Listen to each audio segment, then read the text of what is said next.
श्री कृष्ण कहते हैं कि जो विधाता के लेख में होता है उसी का फल हमें मिलता है। विधि के विधान को स्वयं ईश्वर भी नहीं टाल सकते। जिस व्यक्ति के पास आपके लिए मान, सम्मान और कदर ना हो, उनके साथ रहना व्यर्थ है। वो सदैव आपके लिए शत्रुता का भाव रखते हैं। ऐसे व्यक्तियों के साथ रहने से उत्तम है आप अकेले रहिए। इस जीवन में अधिक सीधा होना, सरल होना भी अनुचित है। जो सरल और सीधे स्वभाव का होता है, लोग उसका अनायासी फायदा उठाते रहते हैं। अच्छी किस्मत के लोग थोड़ा सा दुख पाने पर भगवान को कोसते हैं, पर बुरी किस्मत के लोग थोड़ा भी अच्छा होने पर भगवान का स्मरण और धन्यवाद करते हैं। प्रभु अपने भक्तों की सदैव परीक्षा लेते रहते हैं। इस परीक्षा में भक्तों को अनेकों कष्टों का सामना करना पड़ता है। सामान्य लोग इसे अपना दुख मानकर पीछा छुड़ाते हैं, वहीं साधक तथा प्रेमी प्रभु की इच्छा समझकर उसका सामना करते हैं। जो लोग कहते हैं अपनों के आगे झुकने में कोई बुराई नहीं, उन्हें ये भी मालूम होना चाहिए कि जो सच में अपने होते हैं वो कभी झुकने ही नहीं देते। दिव्यता केवल शक्तिशाली होने में नहीं, बल्कि वास्तविक दिव्यता दूसरों में शक्ति जागृत करने में है। जब लोग आपकी बुराई करें तो परेशान ना हो, क्योंकि वो लोग आपको महत्व देने का कोई और तरीका नहीं जानते। सबसे ऐसा व्यवहार करें कि कोई आपके बारे में बुरा भी कहे तो कोई उस पर विश्वास ना करे। हम ना बोले फिर भी वो सुन लेता है, इसलिए उसका नाम परमात्मा है। वह ना बोले फिर भी हमें सुनाई दे दे, उसी का नाम श्रद्धा है। अगर व्यक्ति शिक्षा से पहले संस्कार, व्यापार से पहले व्यवहार और भगवान से पहले माता पिता को पहचान ले तो जिंदगी में कोई भी कठिनाई नहीं आएगी। स्वार्थ संसार का एक ऐसा कुआं है जिसमें गिरकर निकल पाना बड़ा कठिन होता है। जिसको भगवान की कृपा पर भरोसा है और उनके न्याय पर विश्वास है, उसे संसार की कोई भी स्थिति विचलित नहीं कर सकती। जिंदगी में सब कुछ खत्म होने जैसा कुछ भी नहीं होता। हमेशा एक नई शुरुआत हमारा इंतजार कर रही होती है। आप कभी भी कामयाब नहीं बन सकते यदि आप अपने अतीत को याद करके परेशान रहते हैं। प्रेम कोई दो पल का पकवान नहीं जो चखा और रहने दिया। प्रेम को निभाने के लिए पूरा जीवन समर्पित करना पड़ता है। तुम उसके लिए शोक करते हो जो शोक करने के योग्य नहीं है और फिर भी ज्ञान की बातें करते। बुद्धिमान व्यक्ति न जीवित और न ही मृत व्यक्ति के लिए शोक करता है। जीवन की दो बातें अपने अंदर पैदा कर लो, हमेशा फायदे में रहोगे। चुप रहना इससे बड़ा कोई जवाब नहीं और माफ करना इससे बड़ा कोई बदला नहीं। किसी को अपनी पसंद बनाना कोई बड़ी बात नहीं, पर किसी की पसंद बन जाना बहुत बड़ी बात है। यदि हमारी नीयत अच्छी और मकसद सही है तो किसी न किसी रूप में ऊपर वाला भी हमारी मदद करता है। जीवन में चाहे आप जितना भी अच्छी किताब पढ़ लें, चाहे आप कितने भी अच्छे शब्द क्यों ना सुन लें, परंतु जब तक आप उनको अपने जीवन में नहीं अपनाते तब तक उसका कोई फायदा नहीं। मुंह से माफ करने में किसी को वक्त नहीं लगता, पर दिल से माफ करने में सारी उम्र बीत जाती है। श्री कृष्ण कहते हैं, हे अर्जुन, अगर तुम अपना कल्याण चाहते हो तो सभी उपदेशों, सभी धर्मों को छोड़कर मेरी शरण में आ जाओ। मैं तुम्हें मुक्ति प्रदान करूंगा। जितनी भीड़ बढ़ रही है जमाने में, लोग उतना ही अकेले होते जा रहे हैं। संबंधों को सिर्फ समय की ही नहीं, समझ की भी जरूरत है।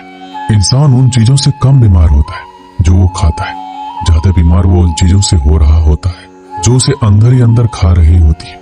उन लोगों से बचकर रहना चाहिए जो आपके दिल में नहीं, दिमाग में रहते हो। मैंने हर किस्म के लोग देखे अपनी जिंदगी में। मदद लेकर शुक्रिया बोलने वालों को भी और मदद लेकर बेवकूफ बोलने वालों को भी। जो आपको तकलीफ में देखकर रो पड़े वो आपको कभी तकलीफ नहीं दे सकता। एक बात हमेशा याद रखना कि जो इंसान दूसरों की बातें तुम्हें बताता है वो तुम्हारी बातें भी दूसरों को बताता होगा। प्रेम और मौत में यही समानता है। ना तो ये उम्र देखती है, ना वक्त, ना जगह। कभी भी किसी पर आंख बंद करके भरोसा ना करें, क्योंकि ये दुनिया इतनी भी अच्छी नहीं कि आपके भरोसे को कायम रख सके। नीयत साफ और मकसद सही हो तो यकीनन किसी न किसी रूप में ईश्वर आपकी मदद जरूर करते हैं। अस्त होता सूरज इस बात का प्रतीक है कि अंत भी इतना खूबसूरत हो सकता है। वक्त वो तराजू है जो बुरे वक्त में अपनों का वजन बता देता है। झूठ बोलते हैं वो लोग जो कहते हैं हम सब मिट्टी से बने हैं। मैं कई सपनों से वाकिफ जो पत्थर के बने हैं। कुछ रिश्ते किराए के मकान जैसे होते हैं, कितना भी सजा लो कभी अपने नहीं होते। पानी की एक बूंद गर्म तवे पर गिरे तो नष्ट हो जाता है, कमल के पत्ते पर गिरे तो चमकने लगती है और सीप पर गिरे तो खुद मोती बन जाती है। पानी का बूंद तो वही, बस फर्क है सिर्फ संगति का। सारी दुनिया कहती है हार मान, लेकिन दिल धीरे से कहता है एक बार और कोशिश कर, तू जरूर कर सकता है। जाने वाले तो चले ही जाते, बस यादें छोड़ जाते हैं। फिर चाहे जितना पुकार लो वो लौट कर नहीं आते। खुले आसमान में वह चमकता हुआ चांद और दिल में चमकता हुआ प्यार कभी कम तो कभी ज्यादा होता रहता है। खटखटा रही है रिश्तों के दरवाजे, मुलाकातें ना सही आहटे तो जिंदा करेगी। कर्म वो फसल है जिसे इंसान को हर हाल में काटना ही पड़ता है, इसलिए हमेशा अच्छा बीज बोएं ताकि फसल अच्छी हो। किसी को धोखा देना एक कर्ज है जो आपको एक दिन किसी दूसरे के हाथों से खाकर चुकाना पड़ेगा। ना खाई ठोकरें सफर में तो मंजिल की अहमियत कैसे जानोगे? अगर नहीं टकराए गलत से तो सही को कैसे पहचानोगे? हम भी कमाल करते हैं ना, उम्मीद इंसान से लगाकर सिकवे भगवान से करते हैं। हर जलते दिए तले अंधेरा होता है, हर रात के पीछे एक सवेरा होता है। लोग डर जाते हैं मुश्किलों को देखकर, पर हर मुश्किल के पीछे सफलता का सवेरा होता है। लोग हमेशा उस समय यकीन तोड़ते हैं जब हम उनकी वफादारी की मिसाल दे रहे होते हैं। जब होगी तेरी जरूरत तुझे पहचान लेंगे लोग। ये शहर है, यहाँ ऐसे ही जान पहचान नहीं होती। लोग कहते हैं अच्छे दिल वाले हमेशा खुश रहते हैं, पर मेरे ख्याल में एक दिन एक अच्छा दिल लगभग हमेशा ही चोट खाता है, क्योंकि वो दूसरों से बस अच्छे बर्ताव की उम्मीद रखता है। जीवन को इतना शानदार बनाओ कि आपको याद करके किसी निराश व्यक्ति की आंखों में भी चमक आ जाए। जीवन में दो तरह के लोग नाकाम होते हैं, पहला जो सोचते हैं लेकिन करते नहीं, और दूसरा जो करने से पहले सोचते नहीं। दुनिया सिर्फ उन्हीं के हालचाल पूछती है जो पहले से ही खुश है। जो तकलीफ में हो उनके लिए तो मोबाइल नंबर भी खो जाते हैं। अक्सर हंसते हुए लोगों की संगति खुशबू की दुकान जैसी होती है, कुछ ना भी खरीदो फिर भी कपड़े महका देती है। यहाँ नादानी भी सच में बेमिसाल है, अंधेरा दिल में है और दिए मंदिरों में जलाते हैं। कर्म का थप्पड़ इतना भारी और भयंकर होता है कि हमारा जमा हुआ पुण्य कब खत्म हो जाए ये पता नहीं चलता। पुण्य खत्म होने पर समर्थ राजा को भी भीख मांगनी पड़ती है, इसलिए कभी किसी के साथ छल कपट करके किसी की आत्मा को दुखी ना करें। वक्त, दोस्त और रिश्ते ये वो चीजें हैं जो हमें मुफ्त मिलती है, मगर इनके बेशकीमती होने का एहसास तब होता है जब ये कहीं खो जाती है। किसी भी रिश्ते को तोड़ने से पहले एक बार अपने आप से जरूर पूछ लीजिएगा कि आज तक उस रिश्ते को क्यों निभा रहे थे। रिश्ता अगर मजबूर हो तो वो रिश्ता ज्यादा दिन तक नहीं टिकता, इसलिए रिश्ते को मजबूर नहीं मजबूत बनाइए। जो रिश्ता हमको रुला दे उससे गहरा रिश्ता कोई नहीं। जो रिश्ता हमें रोता हुआ छोड़ दे उससे कमजोर कोई रिश्ता नहीं। दुनिया में हजारों रिश्ते बनाओ, लेकिन एक रिश्ता ऐसा बनाओ कि जब वो हजारों तुम्हारे खिलाफ हो और वो एक तुम्हारे साथ। दो लोगों के बीच का रिश्ता हमेशा किसी तीसरे की वजह से खराब होता है।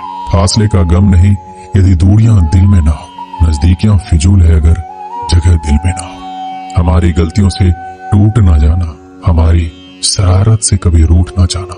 सभी शब्दों का अर्थ मिल सकता है, परंतु जीवन का अर्थ जीवन जीकर और संबंध का अर्थ संबंध निभाकर ही मिल सकता है। बहुत समय पहले की बात है, एक छोटे से खेत में एक जवान लड़का और उसका दादा मिट्टी खोद रहे थे। वो मिट्टी को पलट रहे थे, उसकी गांठों को तोड़ रहे थे ताकि मिट्टी बुनाई के लिए अच्छे से तैयार हो सके। उस काम में काफी कड़ी मेहनत थी, लेकिन उनके सभी प्रयास एक अच्छी फसल प्राप्त करने के लिए आवश्यक थी। बूढ़ा आदमी अपनी 70 की उम्र में भी अच्छी तरह से कड़ी मेहनत कर रहा था। थकान से वो काफी हद तक हाँफ रहा था।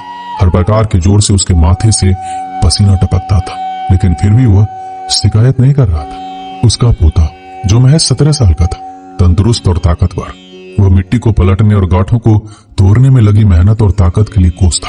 फिर वहां खड़े होकर वह हाँफता और थोड़ी देर के लिए रुक जाता। थोड़ा आराम करने के बाद एक बार फिर से काम शुरू करने से पहले शिकायत करता। थोड़ी देर बाद युवा पोता देखता है उसके दादाजी ने जितना काम कर जमीन को तैयार किया वो खुद से तैयार की जमीन से बहुत ज्यादा है। पोता अपने दादा से पूछता है, दादाजी आप इतने बूढ़े हो फिर भी मुझसे इतना अधिक काम कैसे किया?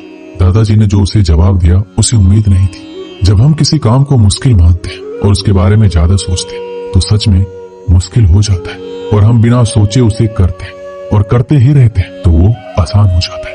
पोता थोड़ा अचंभित हो जाता है, इसलिए दादाजी अपनी बात जारी रखते हैं। जब हम अपना समय ये सोचने में बिताते हैं कि कोई काम कितना कठिन है और अभी कितना सारा बाकी है, तब हमारा मन बहाने बनाने लगता है। इन सभी चीजों के बारे में सोचना अपने स्वयं के विचारों के बवंडर में फंसना ही है। उस काम को ये हमारे लिए कठिन बना देता है। इसलिए समझदारी इसी में है कि वास्तविक रूप से ही पहली बार में शारीरिक कार्य किया जाए। जब आप तय किए काम के बारे में ज्यादा सोचते हैं और अपने दिमाग को नकारात्मक विचारों पर ध्यान केंद्रित करने की अनुमति देते हैं, तब आपकी गति उस काम को करने के लिए अपने आप धीमी होती जाती है। अगर आप किसी भी काम के दौरान सकारात्मकता बनाए रखते हैं तो आपको तुरंत उस काम को शुरू करना चाहिए।